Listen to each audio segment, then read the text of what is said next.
Well, hello, and welcome. I'm just adjusting my view so that I can see everybody and just welcome you here and just let you know that I'm so grateful that you're here and that I get to connect with you today.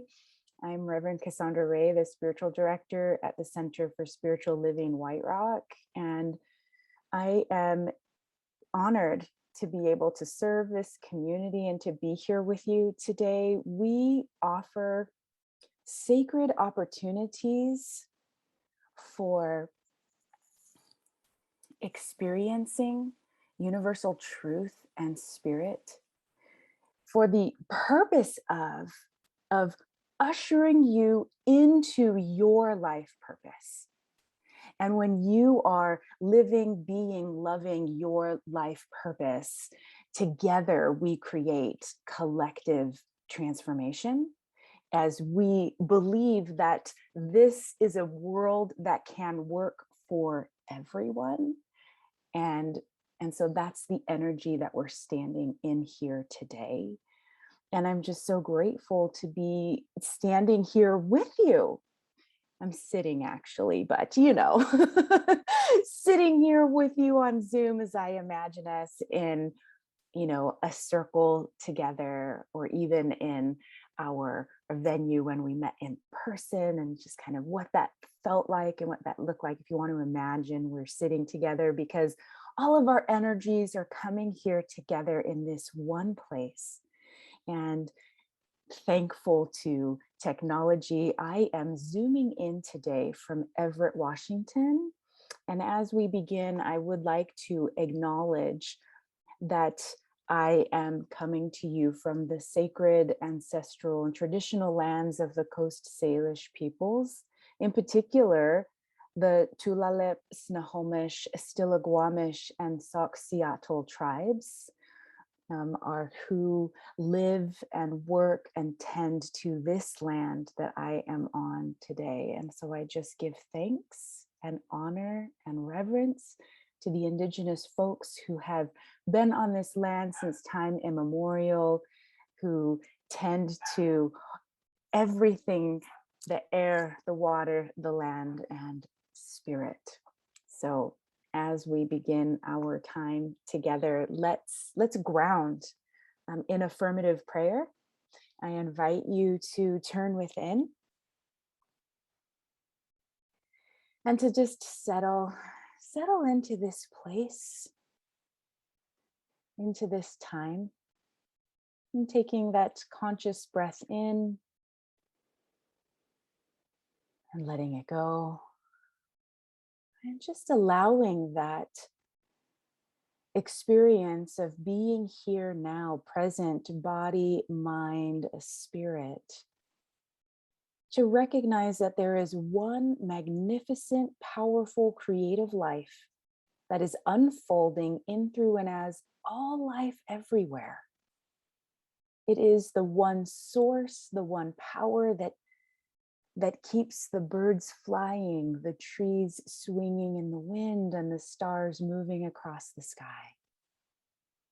This wonderful, amazing power and presence is right here at the center of each one of us. It is who and what we truly are: infinite, love, creative, intelligent, peace. And so in this moment, for this time together, I know that each one is nourished by something that is said or sung, that it moves each one of us into a deeper understanding of our individual and collective calling in this lifetime at this time. I know that we are here on divine purpose, being guided with clarity and wisdom for what is ours to do. And so I just offer up thanks. I give thanks for community, for coming together, for joining in a common intention of understanding truth and spirit, of being the love that we truly are. I give such thanks to know that no matter what has happened in life before or what's to come, that this one life is eternal and infinite and can never be harmed. Knowing that that life is inside of me and inside of each one here, I bless this time together with love, with harmony, with gratitude. I let it be, and so it is. Hmm. I'm so grateful for each one of you, and I'm also grateful for our live musician today, Ivan Boudreau. Ah, we are so blessed by his talent and his presence. He's been off on a wild summer vacation singing across the province, and we are just so grateful to welcome you back today, Ivan. He has blended life and a variety of music into honest and well-crafted songs about many of the simple emotions and gut-wrenching feelings that we all experience.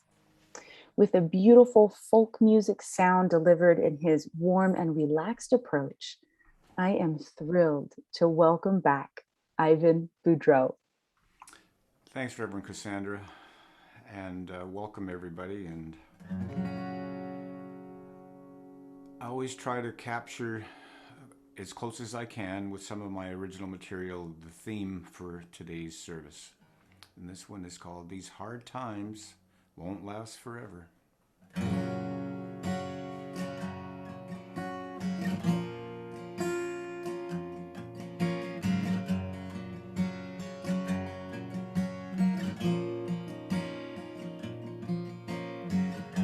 I sit inside and watch the world grow small, see open spaces, feel the closing walls. Now that I can't have it, I miss the human touch. The space between us isn't far, but it's way too much. Dawn always comes after the darkest night.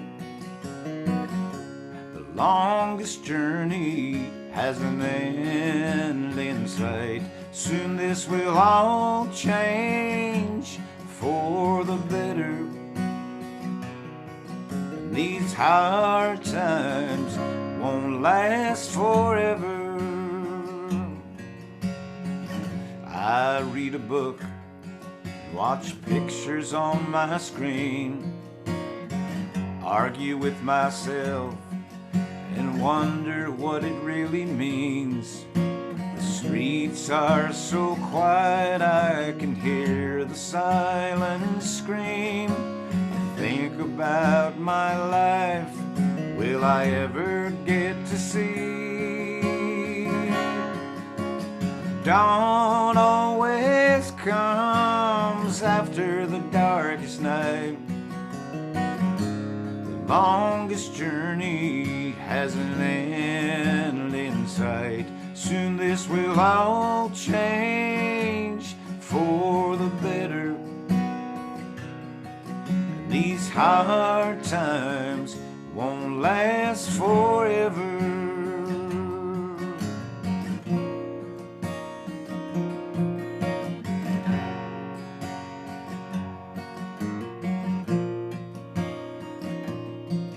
Our common sacrifice will bring this all to an end. The things we take for granted will come back to us again. Dawn always comes after the darkest night. The longest journey has an end in sight. Soon this will all change for the better. These hard times won't last forever. These hard times won't last forever.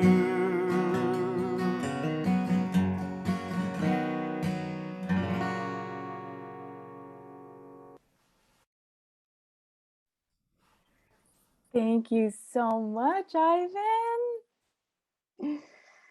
Your voice and your presence, your demeanor, your lyrics are so beautiful that even if you're singing about heartbreak, I'm like, I feel so good listening to you. Yes, I'm so grateful for you, and I'm just curious if you can show me your raise your hand. Do you like to go hiking? I do. Ooh, yeah. Lots of hands went up. Yay. And you know, when you're hiking, if the trail is rocky, or maybe sometimes there's lots of tree roots on the trail, you kind of have to look at your feet. You have to kind of watch where you're walking, especially if you're near an edge of a cliff. Right? You kind of gotta watch your feet. And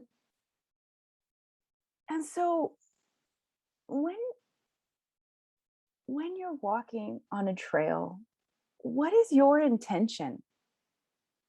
What is your intention? I want you to think about it for a moment. Think about what are you wanting to accomplish when you're walking on a trail, when you're hiking on a trail? Are you wanting to go as far as you can? Are you wanting to go as fast as you can? Maybe you're trying to get to a certain vantage point or to a certain feature, like a waterfall. Maybe you're wanting to connect with the folks that you're hiking with, or maybe you're wanting to connect with nature. Maybe you're there for exercise. Maybe you're trying to get your heart rate up. Why think about, why are you on the trail? Why are you walking this trail? You see, your intention can change your experience. And if the trail is rocky, you can slow down.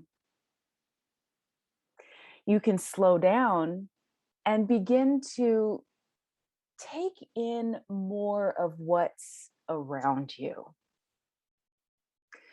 Maybe if you're walking slower, you can take the focus off of your feet and begin to see the light coming through the needles of the tree or the leaves of the tree.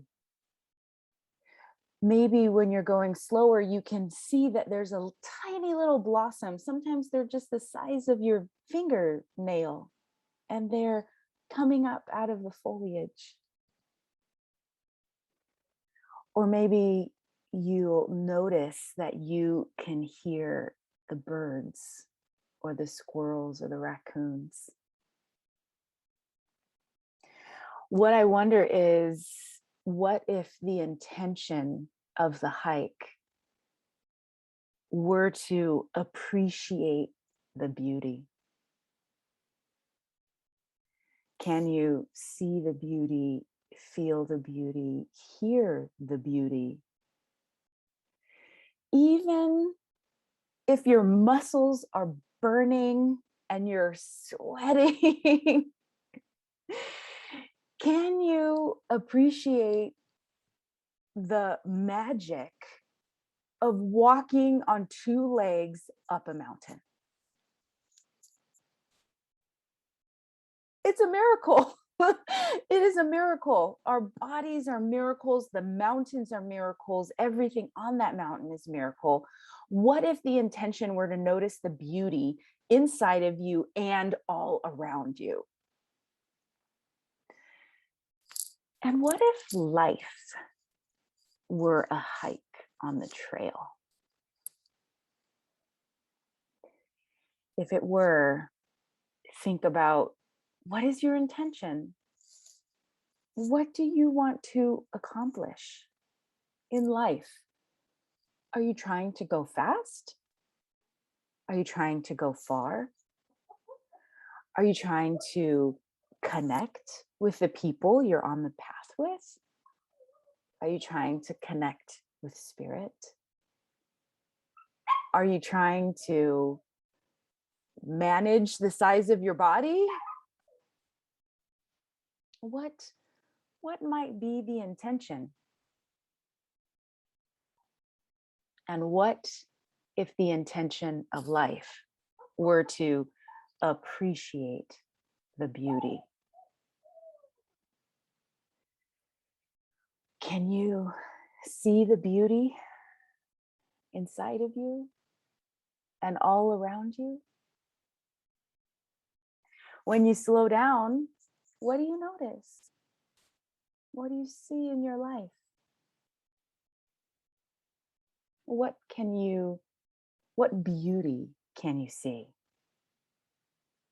You know, your focus and intention will change your experience because they change what you see. They change what you can see. And what you see will change your experience.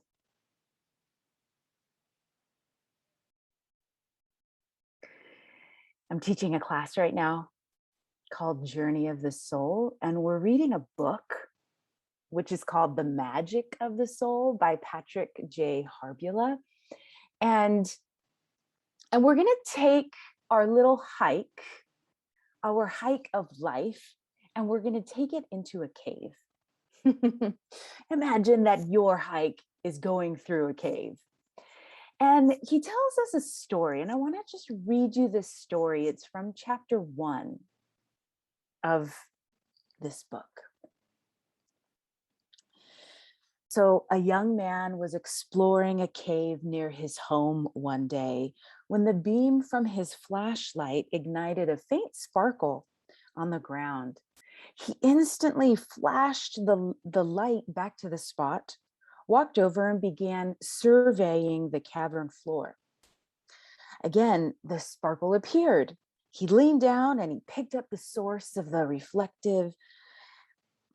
reflection, and he found a fairly ordinary looking rock.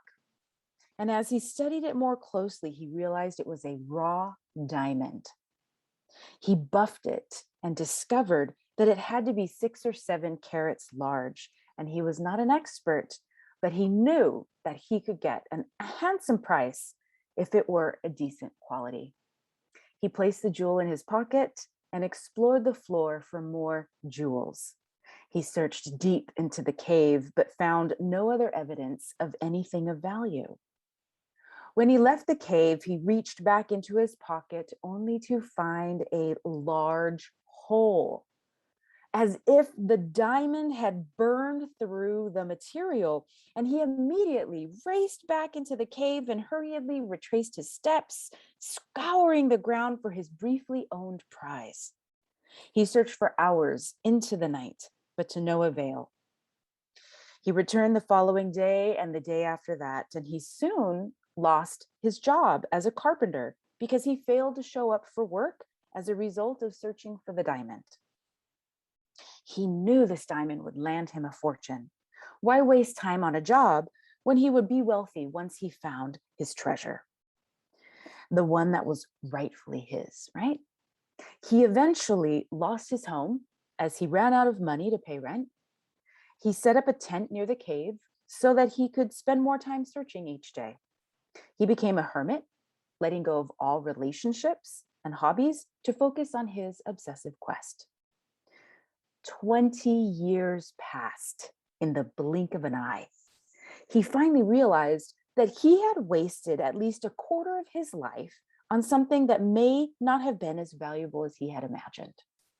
He decided that he would spend one more day searching, and if he did not find the diamond, he would give up and start a normal life.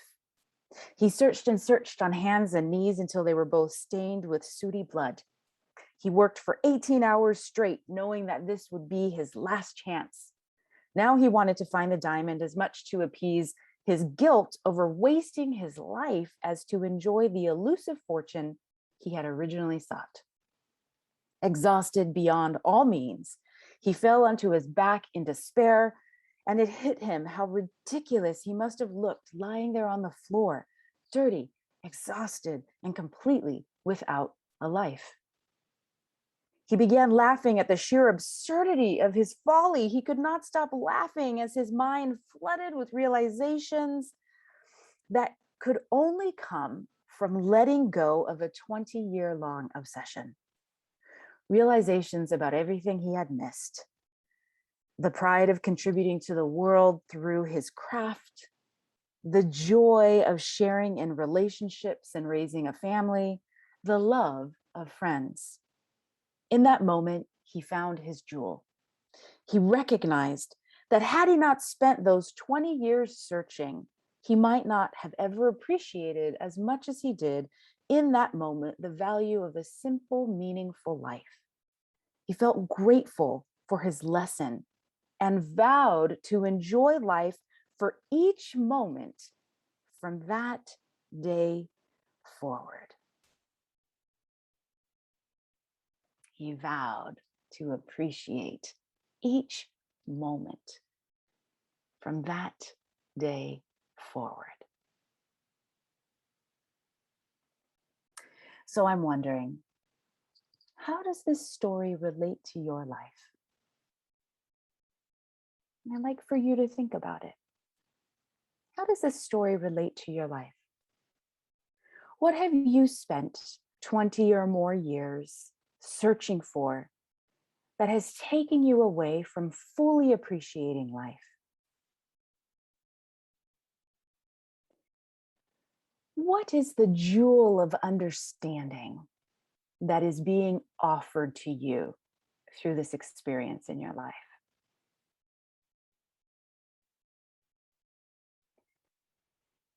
Can you both appreciate the letting go and everything that it's taught you?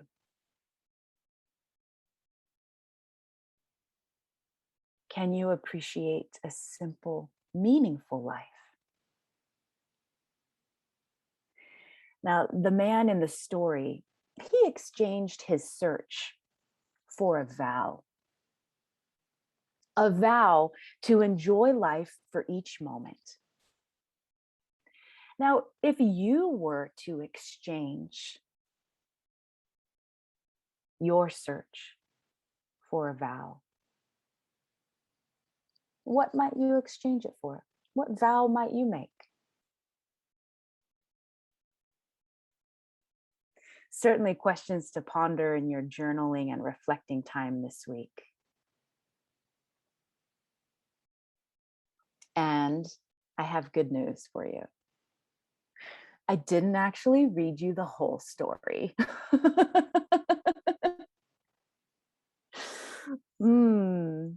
Would you like to hear the rest of it? Me too. Look, okay.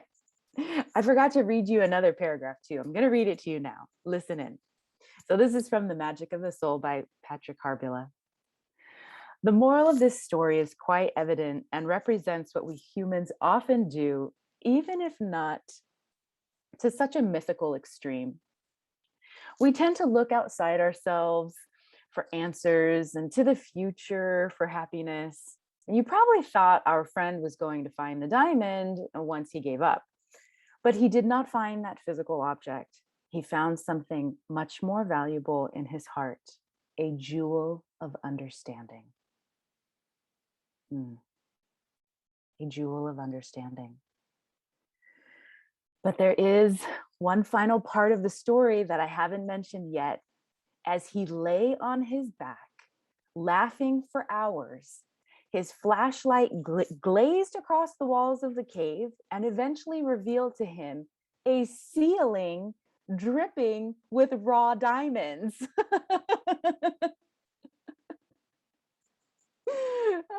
In looking down for 20 years for his single diamond, he missed the fact that he was surrounded by a much greater reward, a magical array of beautiful treasures beyond anything he could imagine.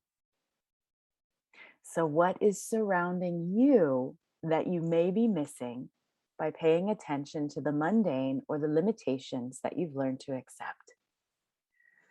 What might you stumble upon if you surrender to a higher principle of life? I love this story, and it reminds me that your focus and intention will change what you see, and what you see will change your experience. Ernest Holmes wrote in The Science of Mind on page 448, the whole purpose of the science of mind is to reconcile the apparent separation of the spiritual world, which must be perfect, with the material world, which appears imperfect.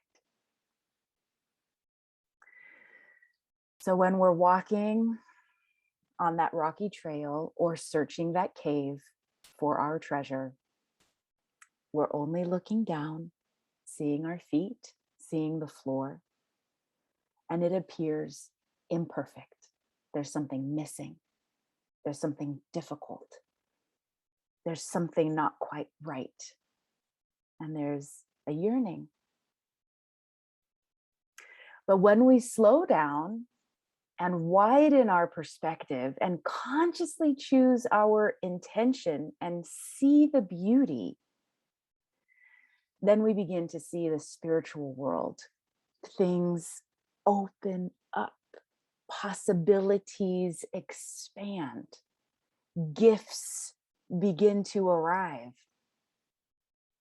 And we see that there's a perfection even amongst the imperfection. So now I'm wondering, would you like to smooth out your path? Would you like to see something more? See something more expansive, more beautiful than you're currently experiencing? And so I want to invite you into spiritual practice. And I want to share with you one more favorite thing from my class this week. I love this. There's an analogy of spiritual practice as a path. This is from our curriculum from the class. We've all heard spiritual practice described as a path. A path through the woods or a field is a great metaphor for how a spiritual practice works. If we travel the path infrequently, the brush grows wild and it can be difficult to navigate. If we travel the path frequently, it becomes clearly defined, wider, and easier to travel. The most important elements in traveling a spiritual path is consistency. So this week's spiritual practice is to slow down and to see the beauty right where you're at. The spiritual perfection of life exists right where you are, right amongst the rocky path is your spiritual magnificence and power. It is all happening. It is all here. We're simply looking down at our feet. But what if we slow down and look around? What if we look up? What do you see? Each day, I'd like for you to set your intention and think about, what do you want to accomplish? And how do you want to accomplish it?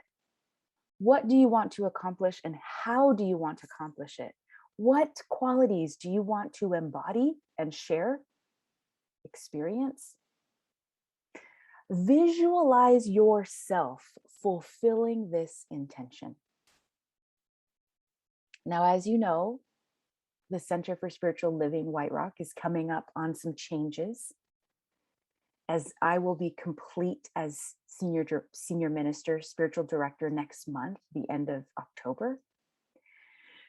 So as we walk that path together, and as you walk that path with one another, what is your intention? What do you want to accomplish? How do you want to accomplish it? What qualities do you wish to embody and share? Spend some time each day thinking about this, not only individually, but collectively as a community. Visualize yourself fulfilling that intention, because your focus and intention will change what you see, and what you see is possible. And when you change what you see, you change your experience. I'm going to leave you with some beauty today. When we talk about slowing down and noticing the beauty, I am going to read you a poem by Linda Gallegos Bremer. She's a licensed practitioner out of CSL in Olympia. And here is her poem. When the road gets rocky, I know I am. Purpose, passion, persistence, choice, clarity, contribution. In each moment, and this is the moment, I am stepping through the portal of possibility. I feel the energy of the universe pulsing through me as me. This life fuel is affirming, active, affluent, right here, right now. I aspire with every cell of my being. I open up to clarity and ask, what is my personal purpose? What am I doing to imbue it with passion? Am I persisting, committing, taking action? Yes. I review, renew, begin again, begin anew. Looking forward to expansion, transformation, I start on a high note, living life at another level of gratitude, abundance, and joy. And so it is.